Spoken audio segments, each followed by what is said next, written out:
Evangelho de João, capítulo 11, a partir do versículo 38.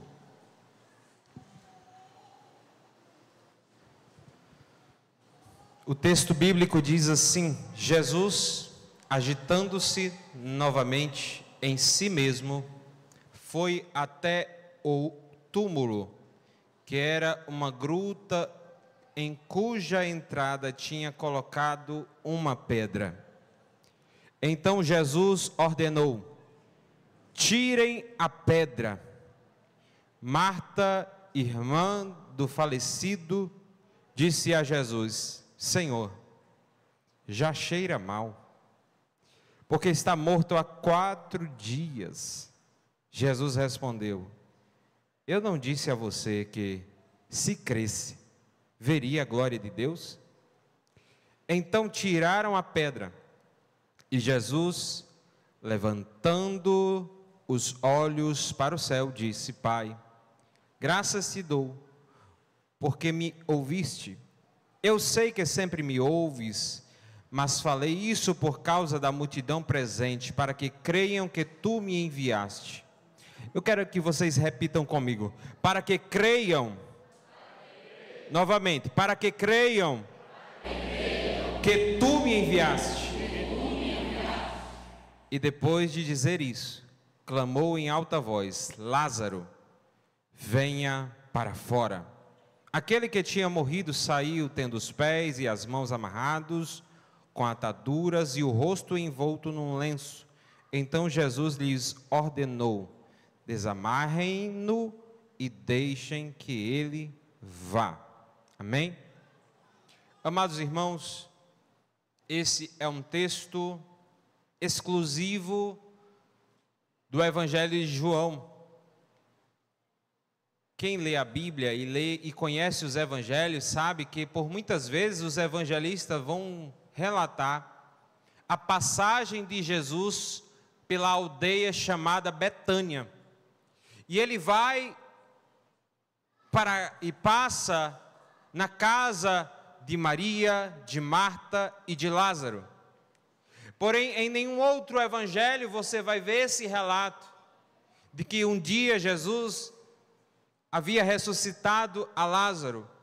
Porém, João, usado e inspirado pelo Espírito Santo, deixa registrado este fato para que aqueles que iriam ouvir esse testemunho crescem em Jesus Cristo.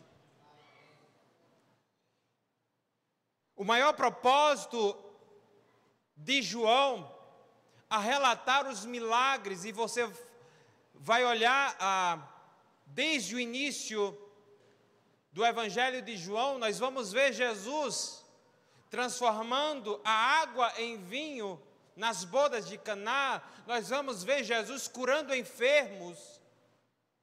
Mas todos esses episódios na qual João testemunha que Jesus Cristo fez, tem um propósito maior de apresentar Jesus às pessoas perdidas, para que elas conheçam a verdadeira identidade de Jesus, o Filho de Deus. E quando a gente olha para esse texto, nós percebemos que há vários cenários aqui no capítulo 1, no capítulo 11. O primeiro cenário é Lázaro doente. Lázaro está enfermo. E Maria e Marta, as duas irmãs, mandam um recado para Jesus: aquele que tu amas está muito enfermo. É como se ela quisesse dar urgência para a presença de Jesus. Jesus, comparece aqui em casa, Lázaro está morrendo, está doente. Porém, o texto bíblico fala que quando Jesus recebe a mensagem, recebe a notícia, ele fala para os seus discípulos: olha, esta enfermidade, esta doença não é para a morte, mas para a glória de Deus. E nós aprendemos nesta palavra que há dificuldades, há enfermidades, há levantes do diabo, sim, contra as nossas vidas. Há problemas que surgem nas nossas vidas que parecem ser gigantes, invencíveis. Mas saiba de uma coisa: eles caem por terra no nome de Jesus Cristo, quando é para a glória de Deus. O texto continua relatando que Jesus ficou no lugar onde estava, onde havia recebido a mensagem, ainda 2 dias. E após 2 dias, ele fala para os seus discípulos: olha, vamos voltar para a Judeia, porque Lázaro já dorme. E os discípulos falam: olha, se ele está dormindo, então está descansando, está bem. E Jesus fala claramente para os discípulos: não, ele está morto. Sabe, o texto não fala isso, mas você percebe pelo início do texto que Jesus amava muito a Lázaro. Jesus amava muito a família. Eu não sei vocês, mas eu já fui para velório, eu já tive velórios também na minha família. E eu sei que quando alguém morre, os parentes até de longe, de São Paulo, do Rio de Janeiro, pegam um ônibus, um avião de urgência para comparecer ao velório. Mas imaginem vocês na pele de Marta e Maria, diante daquela situação daquele velório. Estava faltando alguém, Jesus não estava lá. Alguém estava faltando naquele velório. Mas saiba de uma coisa: Jesus já sabia o que ele ia fazer. Jesus já sabia tudo o que estava acontecendo. E o texto fala que eles agora estão a caminho da Judeia. E quando Jesus chega, já encontra Lázaro sepultado há 4 dias. É interessante que no capítulo 11, quando repete as palavras na Bíblia, é porque quer dar uma ênfase. E no capítulo 11, algumas vezes vai falar: ele já estava há 4 dias morto.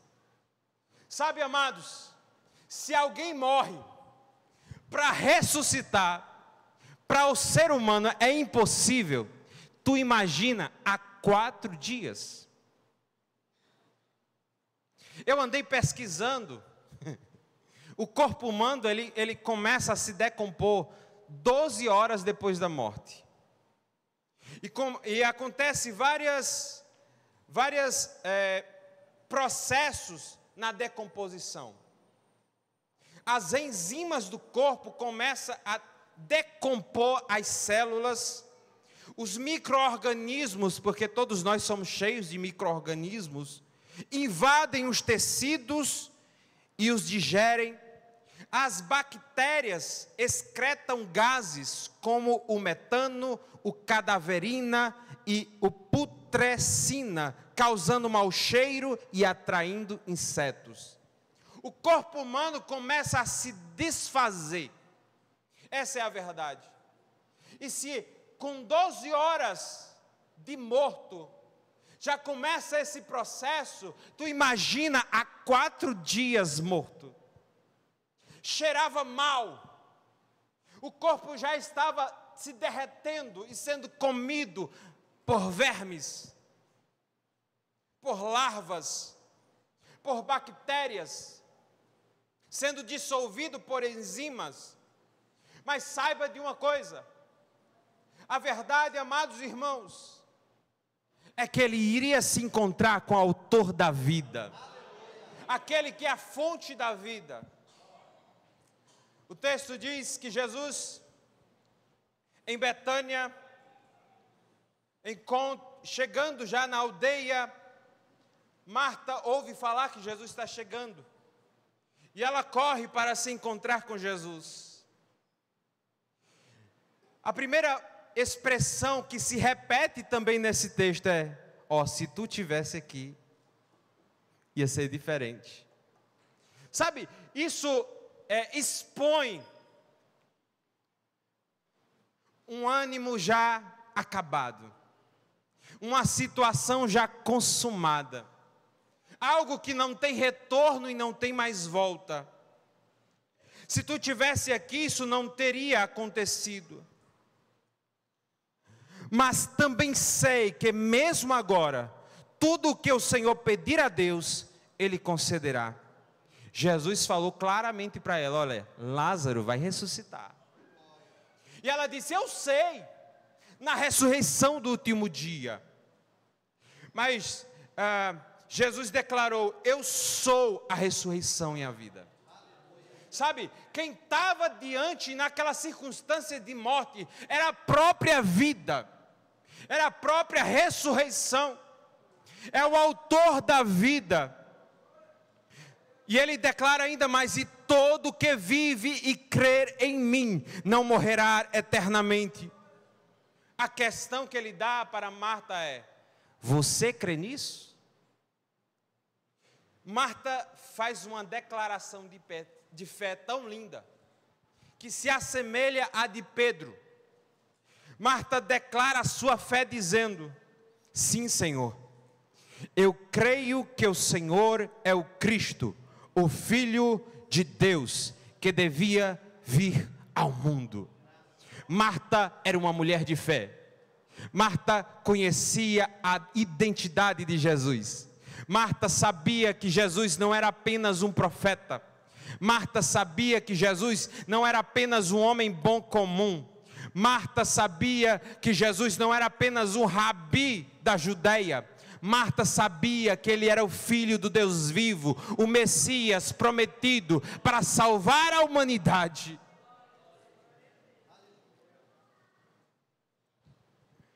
O texto bíblico diz, vamos para outra cena, que depois Marta foi chamar Maria, a sua irmã. E quando Maria ouviu que o mestre estava chegando, ela correu também para se encontrar com Jesus. E Jesus continuava no mesmo lugar. E a primeira coisa que Maria fala quando encontra Jesus é a mesma coisa que Marta fala quando encontra Jesus. Senhor, se tu tivesse aqui, o meu irmão não teria morrido. E quando Jesus vê aquela multidão, porque estava cheio de judeus tristes, que haviam ido consolar a Maria, a Marta, e muitas pessoas chorando, a palavra de Deus diz que Jesus Cristo se comoveu e chorou. Sabe, amados, eu não sei vocês, mas às vezes a gente tem a falsa percepção de que o nosso Deus não sente as nossas dores. A palavra de Deus que nós cremos diz que o Espírito Santo se entristece.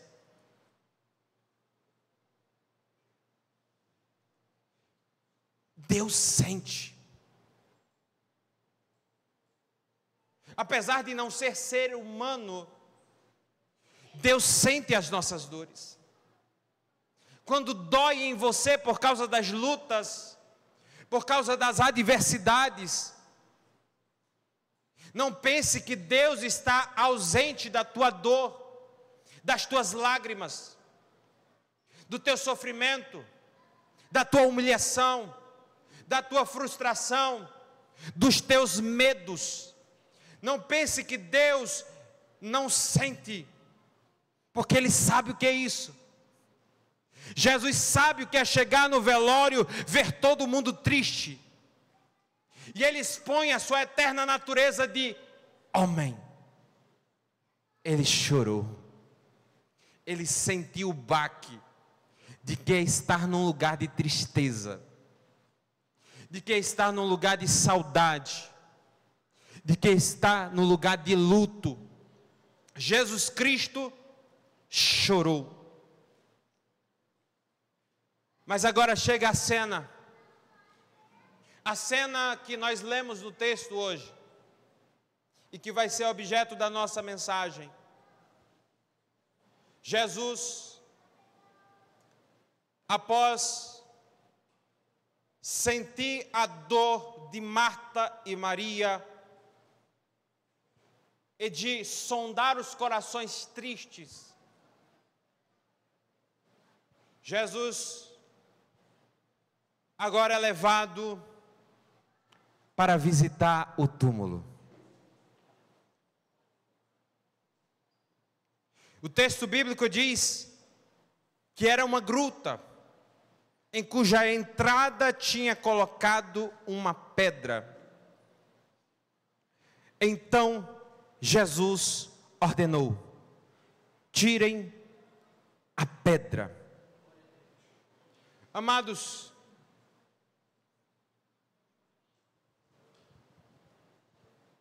eu não sei qual é a pedra que você precisa tirar nesta noite para expor o que tem levado à morte do teu ministério, o que tem levado à morte dos projetos que Deus colocou no teu coração, o que tem levado à morte e à destruição dos teus filhos, da tua casa. Mas às vezes é uma frustração que você sofreu na caminhada, às vezes foi uma decepção que você sofreu na caminhada, às vezes você lutou e se esforçou, mas não conseguiu vencer. E na caminhada, amados, às vezes a gente quer desistir, o desânimo toma conta, o medo chega, e às vezes a gente quer enterrar o nosso talento, às vezes a gente quer enterrar o ministério que Deus nos deu, às vezes Deus colocou um projeto nas nossas vidas, para a nossa família, e a gente quer se desfazer dele, e a gente sepulta ele, fecha com a pedra.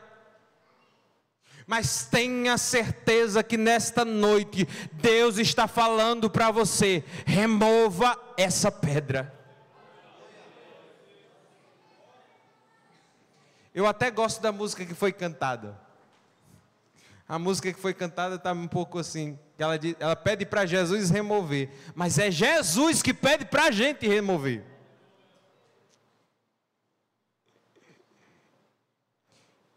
Esta noite Deus nos convida a remover a pedra que sepulta aquilo que Ele colocou nas nossas mãos, que sepulta aquilo que Ele entregou em nossas mãos. Amados, o texto diz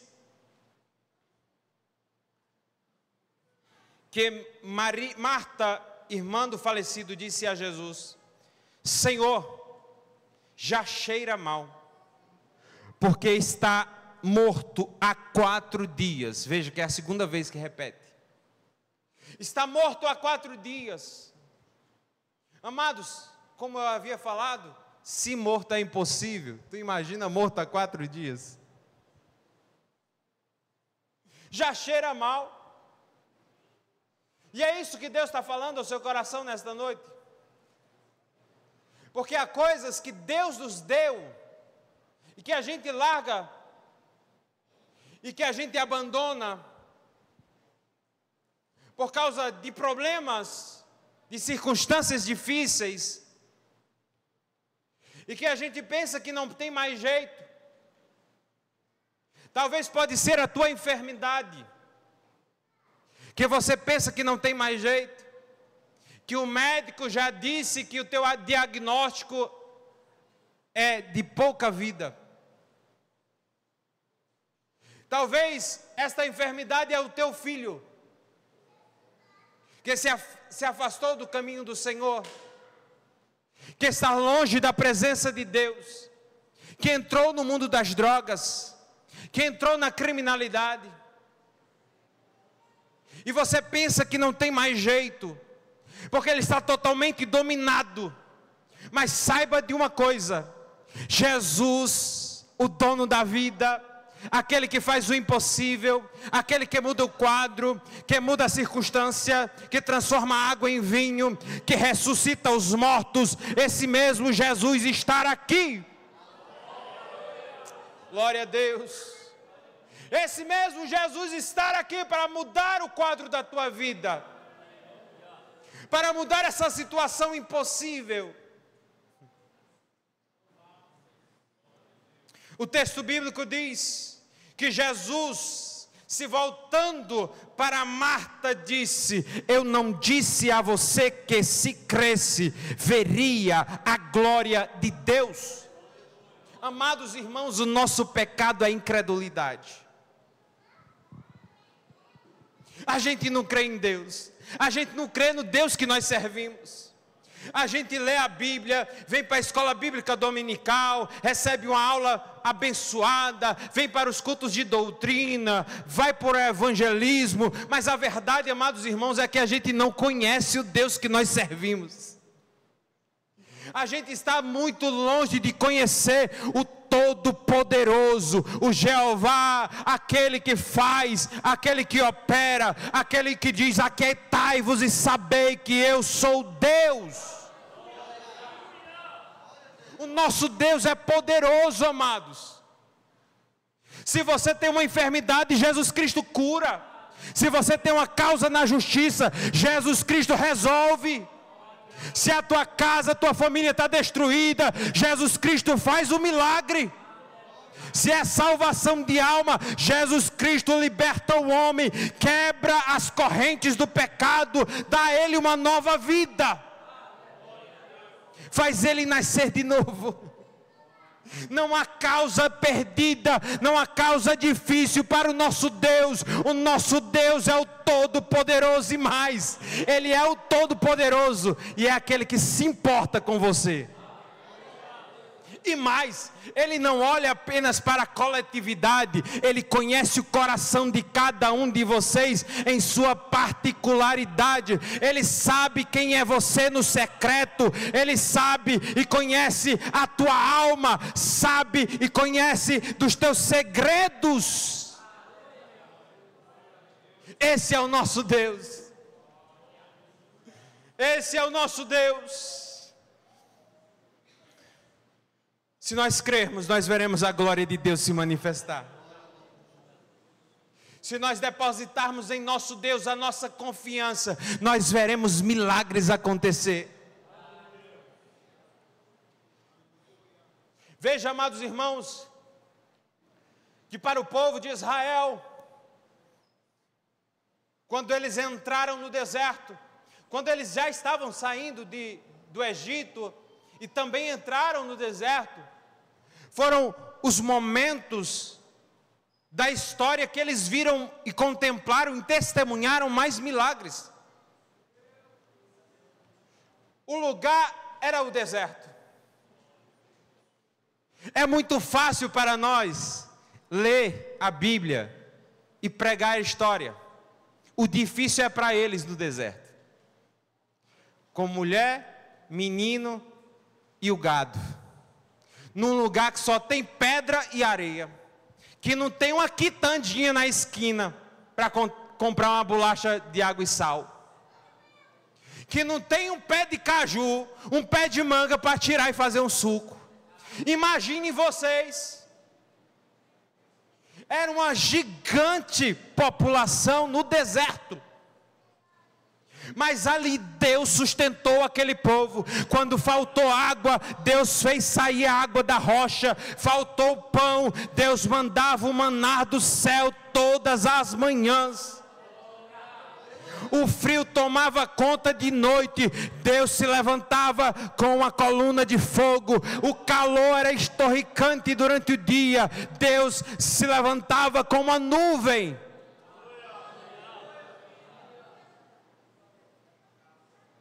São nos momentos mais difíceis que nós adquirimos mais experiências com Deus. Não pense você que é na bonança, quando está tudo certo, que as experiências de Deus vêm, não.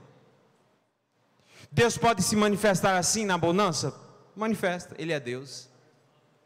Mas são nos momentos de adversidade, quando você pensa que é a sua morte, que é o seu fim, que você vê a mão invisível de Deus movendo a circunstância, mudando a história, abrindo a porta onde não há porta.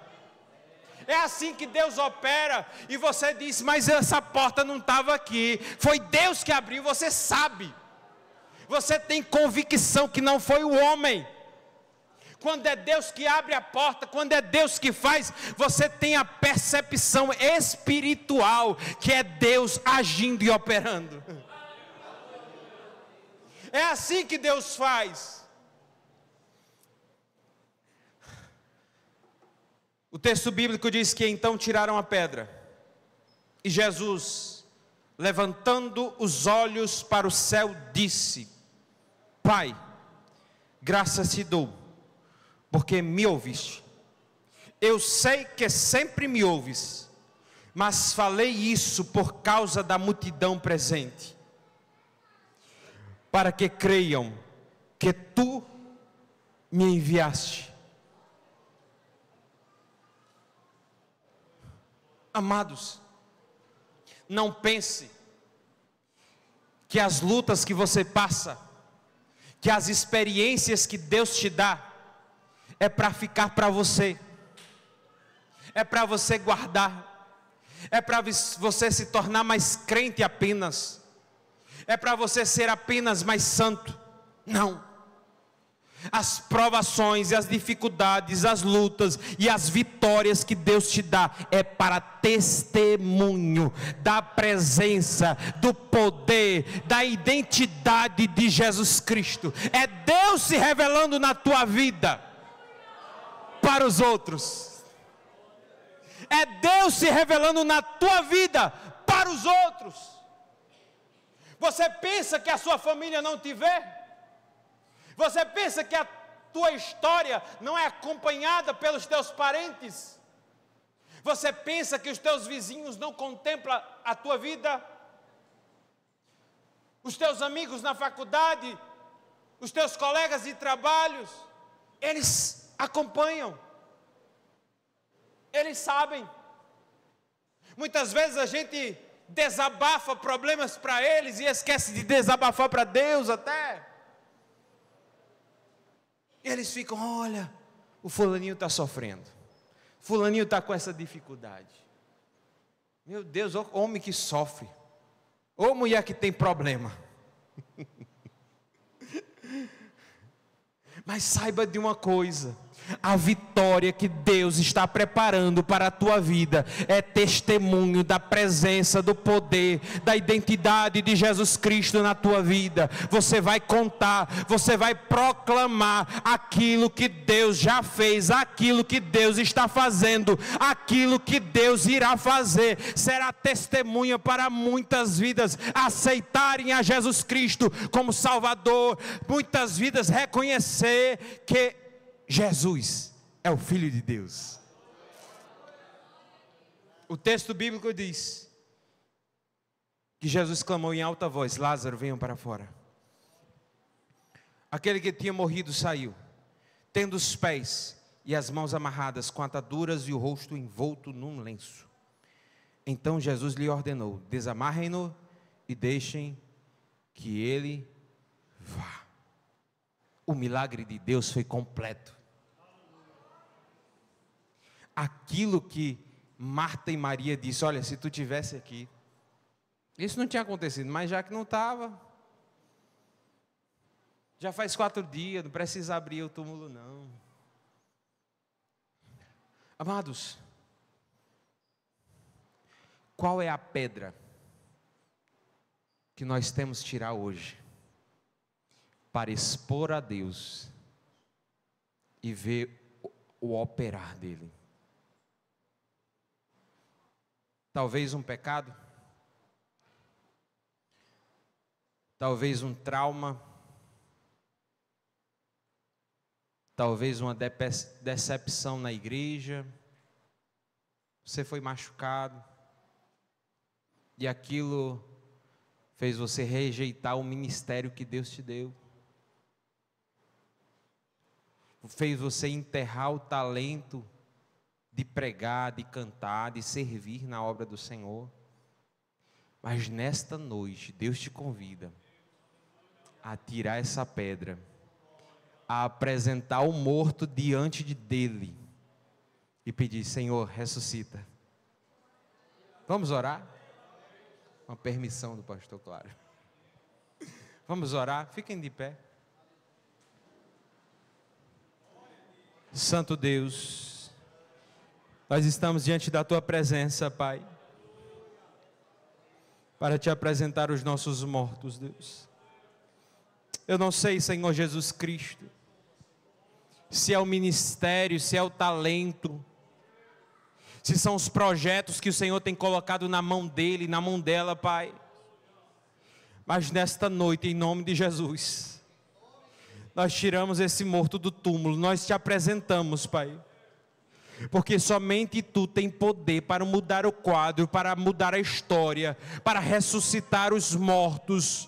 Somente Tu tem poder de dar vida aos mortos. Somente Tu tem poder de ressuscitar os mortos. Somente Tu tens o poder de devolver o ânimo, a graça, a unção, o poder, a disposição, a alegria de servir na Tua obra, Pai. Santo Deus, no nome de Jesus Cristo, Pai, nós te apresentamos porque nós sabemos que somente Tu, Senhor Jesus Cristo, sabe o que verdadeiramente nós necessitamos. Por isso, no nome de Jesus, vai de encontro, Senhor Deus eterno, a cada coração, a cada vida, Senhor Jesus Cristo, que vieram à Tua casa nesta noite e que deixaram, Senhor Deus eterno, muitas vezes um lar em guerra, que deixaram, Senhor Deus eterno, muitas vezes os filhos, Senhor Deus eterno, na rua, distantes da Tua presença, andando com más companhias, que estão vivendo, Senhor Jesus Cristo, dias difíceis, de enfermidades, que estão vivendo, Senhor Deus eterno, dias, Senhor Deus eterno, de angústia, de desesperança. Mas nesta noite, Senhor Jesus Cristo, o coração desanimado, o coração triste, o coração, aleluia, lamenta, Tu és poderoso, Senhor Deus, para levantar, Tu és poderoso para restaurar, Tu és poderoso, Senhor Jesus Cristo, para devolver vida aos mortos, Tu és poderoso para mudar o quadro, Pai. Muda o nosso quadro, Senhor Deus eterno, nesta noite. Talvez, Senhor Jesus Cristo, o Teu Filho, Senhor Deus, veio nesta noite como se fosse a última vez, esperando o Senhor falar com Ele, Pai. Mas nesta noite, Senhor Deus eterno, muda a situação, muda a mente, muda o coração, Pai, para depositar e confiar em Ti. Porque se nós crermos, nós veremos a Tua glória, Pai. Em nome de Jesus Cristo, nós Te agradecemos pela palavra. Amém e amém, Senhor Jesus.